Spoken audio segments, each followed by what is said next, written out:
Hello, I hope that you are all doing well. I'm here today to present the summary of the introduction of the book Using Technology with Classroom Instruction That Works. And here are the 5 elements that would be included in our summary, as shown on the screen. Let's start with the Bloom's taxonomy as cognitive processes. It is a structure for classifying educational objectives, and it was proposed by a co-educational psychologist called Bloom and his colleagues in 1956, in which 3 domains of learning were identified. Those domains included cognitive, affective, and psychomotor skills. The Bloom's taxonomy of cognitive objectives describes learning in 6 levels, as they are shown here, in the order of knowledge, comprehension, application, analysis, synthesis, and evaluation. To evaluate is to make judgments based on checking, coordinate, and detect, or also criticizing and judging. To create is to put elements together or extract from something new and clear function. In this creation, it's important to generate hypotheses and your plan designs and also to produce the construction. To analyze is to break down information into basic and determines how different parts are related to each other. To apply is to use a process and the procedures, execution in carrying out and implement, which is the use. To understand is to construct meaning from oral and write graphic communication, also interpretation like clarifying and paraphrasing, with exemplifying and giving examples, illustrations, and so on. And finally, to remember, which is to retrieve knowledge from long-term memory, identify, recognize, and recall. The framework for instructional planning.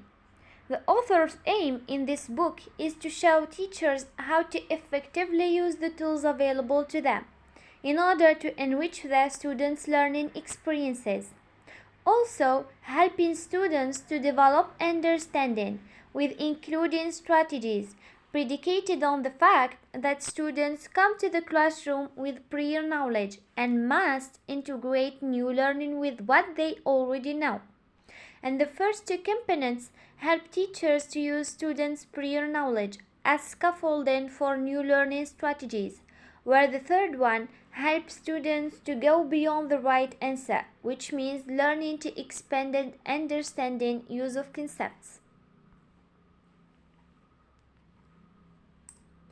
The 9 categories of instructional strategies. The effective instruction is a key to improve students' learning, and these 9 strategies help students to achieve at higher levels, and they are as follows. Setting objectives and providing feedback.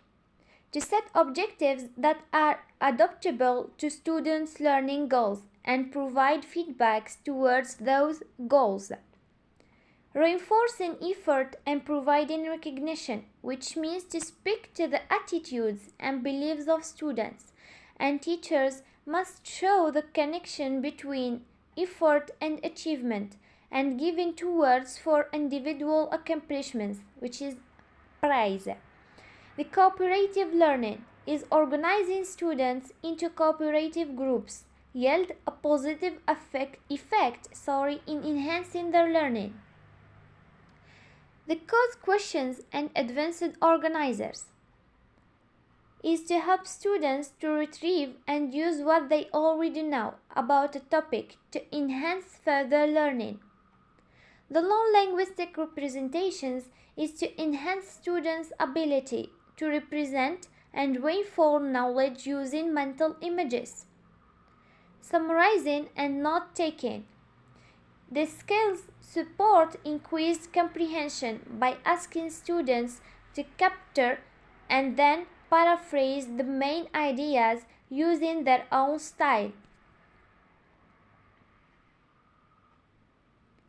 The 7th category is assigning homework and providing practice.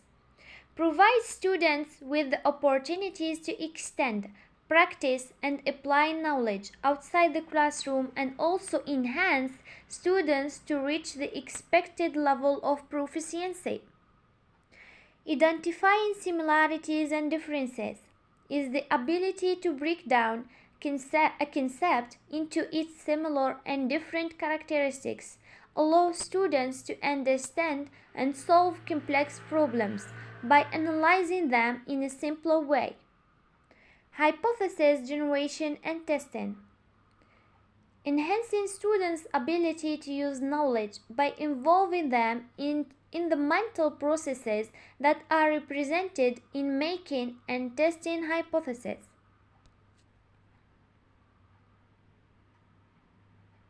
Let's move to the 9 categories of technology.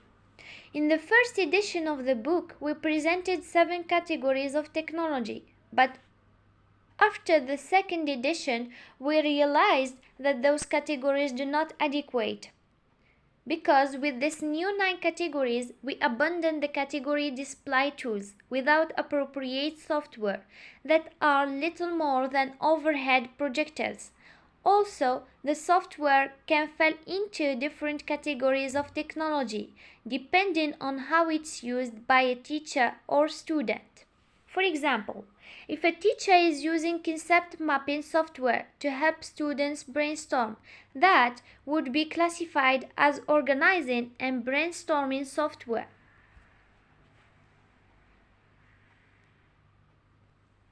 Here are the 9 categories of technology. Let's start with the first one, which is the word processing application. It creates documents with some additional features, for example, Google Docs, Microsoft Word, and so on.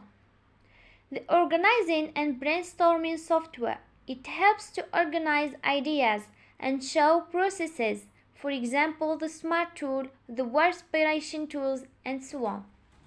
The data collection and analysis tools. It allows to gathering and analyzing data, for example, tools such as SurveyMonkey and Microsoft Word.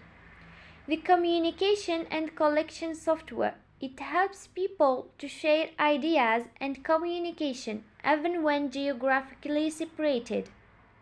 The instructional media, which means learners as consumers.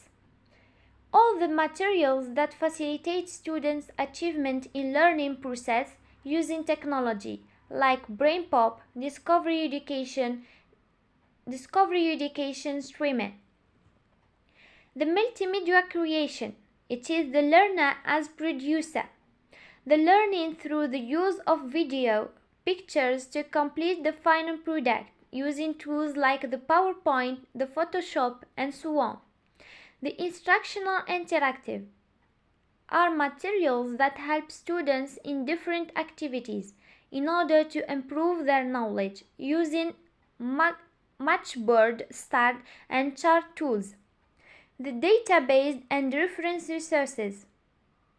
It helps to find information quickly with using Robistar, Wikipedia, and the kinesthetic technology. It interacts with the user's geographical or physical location and movements using tools like GPS devices.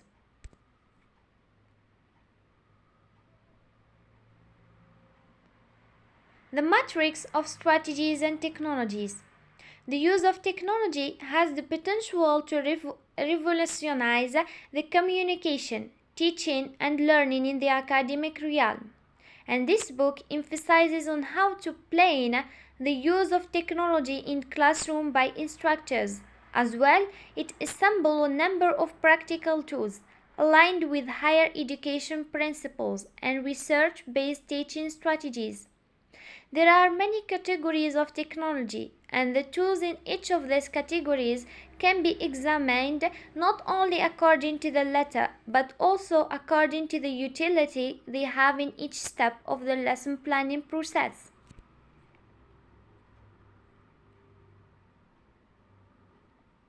Here are the matrix of strategies and technologies. Let's start with the first one, which is word processing application.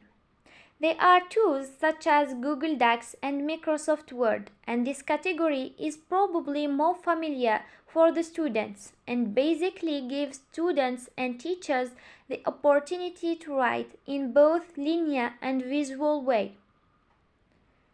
The second one, which is organizing and brainstorming software. These tools can help teachers and students visually organizing, display information, such as clusters and brainstorms, and those visual supports that make sense of an organized text. And such tools may include Webspiration, Inspiration, and Smart Tools. The data collection and analysis. This may include online survey tools such as Google Forms and may also involve polling software such as Poll Everywhere or devices as Classroom Clicker. And the point of these tools is to improve the students' ability to gather and analyze information. The communication and collaboration software like Skype, FaceTime, and even social media such as Facebook and Twitter. They could be included. Learning management system also could be included here since they help improve structures' ability to communicate and collaborate with students. The instructional media. This category includes media that was specially created for academic environment, such as videos to teach a learner, and many teachers use TEDx for instructional purposes as well.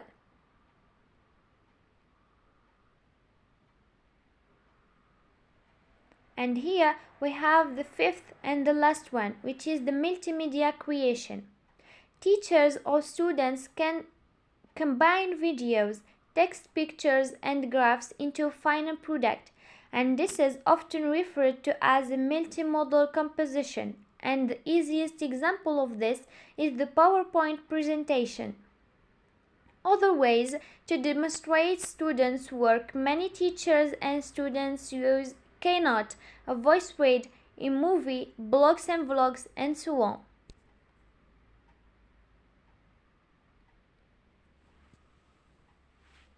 We need technology in every classroom and in every student and teacher's hand because it is the pen and the paper of our time and it is the lens through which we experience much of our world. David Warlick. Thank you very much for your watching and for your time.